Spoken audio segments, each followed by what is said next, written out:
Hi, it's Mrs. Wiens, and I am here today to bake some chocolate chip cookies with you.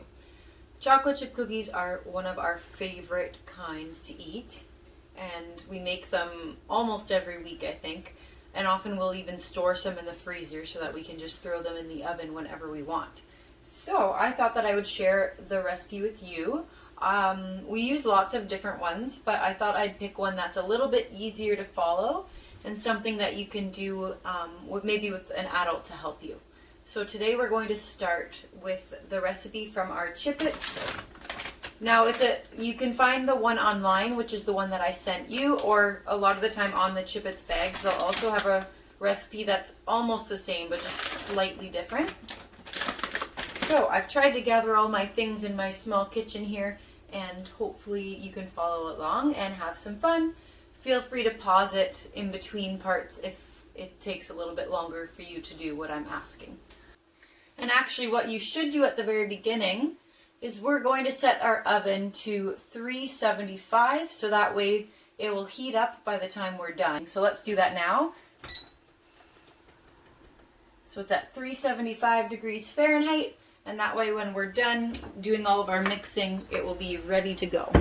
Alright, so we're going to start, whenever we bake chocolate chip cookies, it's a good idea to mix all the wet ingredients first and then all the dry ingredients on the side, and then you put the wet and dry ingredients together at the end. So we are going to start in my mixing bowl here. You can also use a hand mixer or you can use a KitchenAid stand mixer, but I thought I would just use my hand, a wooden spoon in a bowl. That way, if you don't have those things, you can follow along with me just as easy. We're going to start with our sugar and our butter. You can either beat it in or use a paddle attachment, or we'll use our wooden spoon to cream it together. Okay, so we need 1 cup of butter. Now you want it to be room temperature, otherwise it's going to be really hard for you to mix.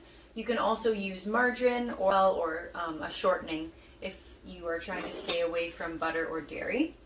So I'm going to cut on my butter. I usually just measure it by, you can see the different measurements on this side. I'll do a line here and I'll cut that off.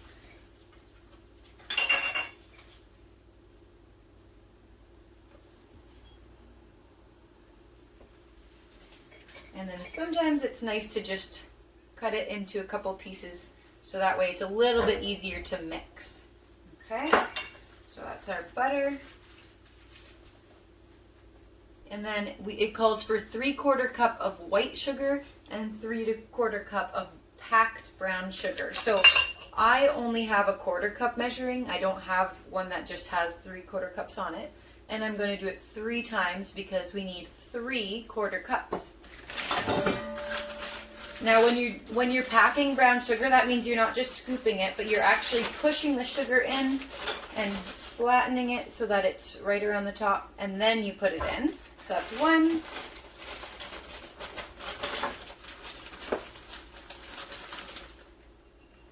Two.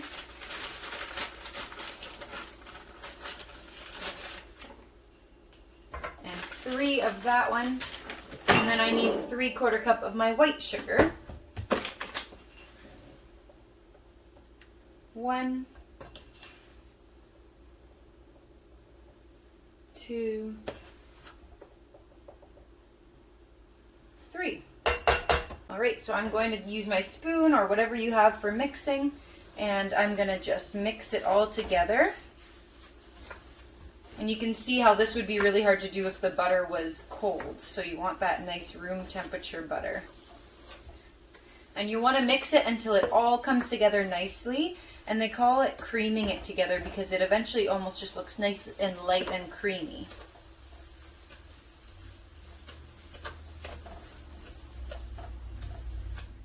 And if you're using the spoon, I like to kind of push against the butter and the sugar just to blend it and squish it.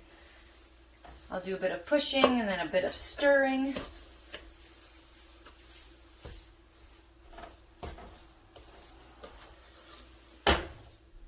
Okay, you can see now that you can't really see any white chunks and it's all come together. It looks pretty smooth. Smooth is a good sign that it's ready to go. Alright, so now we need our eggs and our vanilla. I have my 2 eggs here. Now I recommend that instead of cracking them right into the bowl and maybe getting some of the shell in there by accident, I would crack it into a little bowl first. That way if the shell goes in, you can pick the shell out. So I'm gonna crack the egg. 1.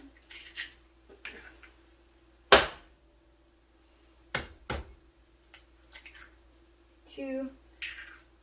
And it doesn't look like I got any shell in there, so that's good. I'm going to put my 2 eggs in. And now my vanilla. I need 1 teaspoon of vanilla. So there's my 1 teaspoon.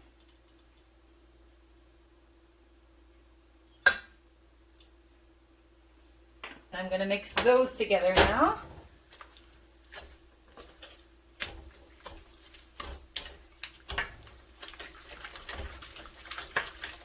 See how it's not done yet? You can see some egg and some sugar and butter. You want to mix it until everything's mixed together. You might have to take turns with someone if you're using a wooden spoon like me. And you might not get it quite as smooth, but you can kind of see the texture there. Everything is blended in together.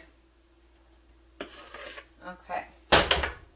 So now we need to mix together our dry ingredients. So I'm going to set that aside. Right, so in another bowl, we are going to do our dry ingredients. That will start with our 2 cups of flour. Now you can dig right in and pull the flour into your 1 cup measuring cup, but what you're supposed to do with baking is use another container to dump it in, and then you use something flat.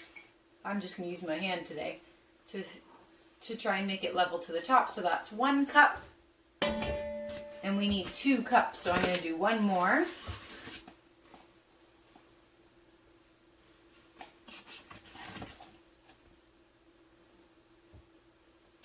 Two cups plus another 1/4 cup, because it calls for 2 1/4 cup. And there's the 1/4 cup. So next we need a teaspoon of baking soda. I use this one for vanilla, so I want to make sure to clean it off first before I use it again. Okay. Now the baking soda is what helps our cookies to rise nice and fluffy. And we need 1/2 teaspoon of salt.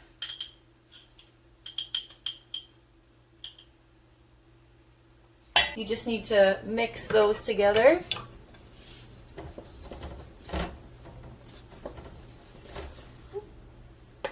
Just make sure that they're a little bit mixed so that you don't get any clumps of salt or baking soda when you mix it with the rest. Okay, so all of our dry ingredients are together and our wet ingredients are together, and we will mix them together now.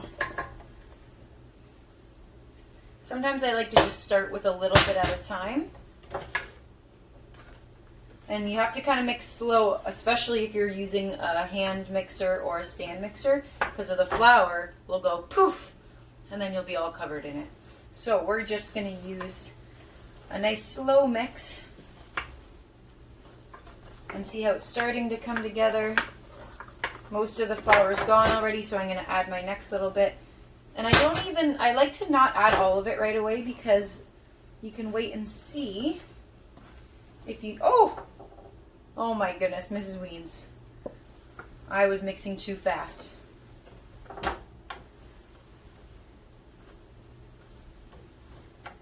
I think I will use all of my flour, especially because I lost some in there. It's still pretty sticky. Like if I was to take a spoon and practice scooping it off, if it's still quite a bit on the spoon, that means you could add a little bit more flour. I'm going to try and add back the flour that I spilt.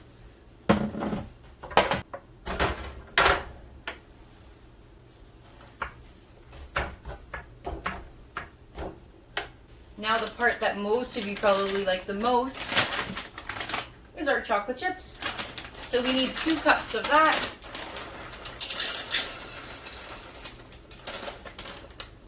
1,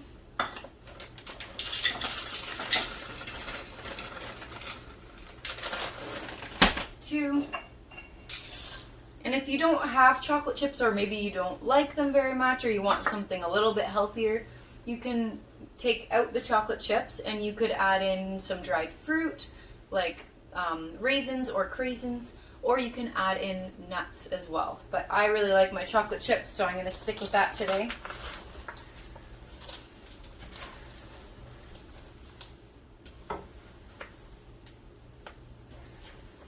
All right, this is all mixed.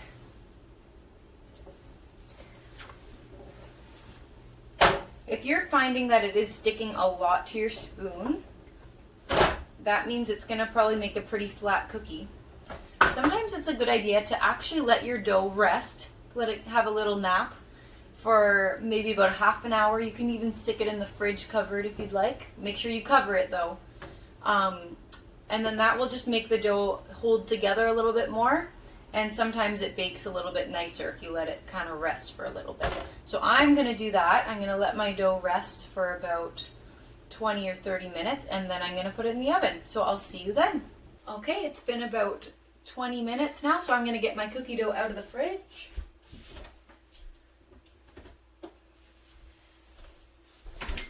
All right, and what we have over here is I have my cookie tray that I lined with these silicone liners, which are good for baking so it doesn't stick to the pan.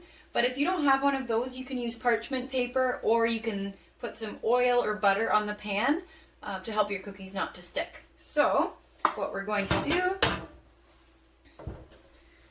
is take 2 spoons, about a tablespoon. You're going to scoop. See how it'll come off my spoon a little bit easier now. And there you go. You do your full pan of cookies.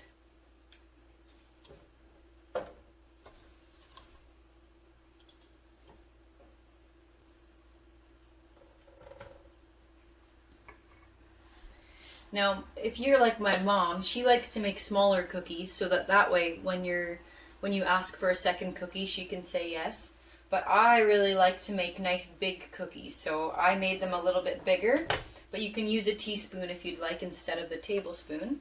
And then I also like to take some salt and just sprinkle a touch of salt on the top just to give it that extra little kick.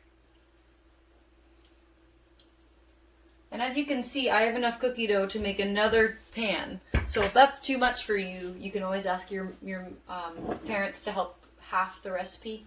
But that'll be enough for a long time. So I'm going to throw this in the oven.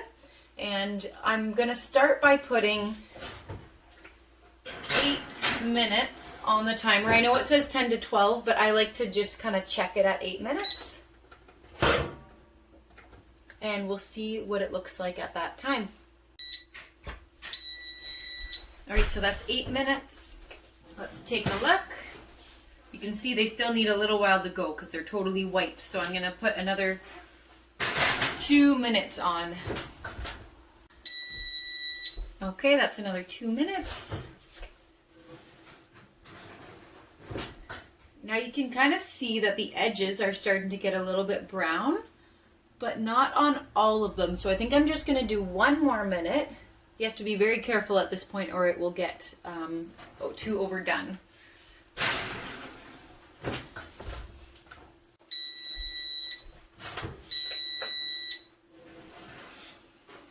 Okay, I think that's good. You can see it's just starting to turn brown on the top, so you definitely don't want to do longer than that. Now I'm going to let it sit on here for just a couple minutes to harden a little bit, and then I'll be putting it onto my drying rack once it has had a minute to sit. Alright, once they've cooled a little bit, you can scoop them off and put them onto the drying rack, and hopefully they'll be ready to eat in about maybe 10 minutes or so.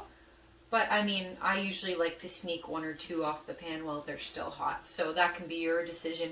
Just try not to burn your mouth. For your second batch, if you want to scoop them out onto a tray, you can actually put them in the freezer while they're rolled up like this.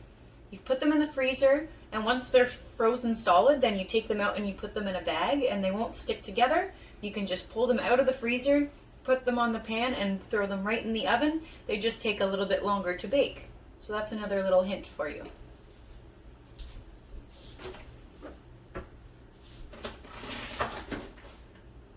All right, we finally get to taste our cookies. So feel free to pour yourself a little glass of milk. And enjoy your cookie.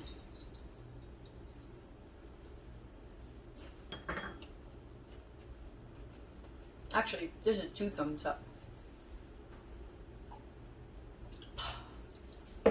See you later.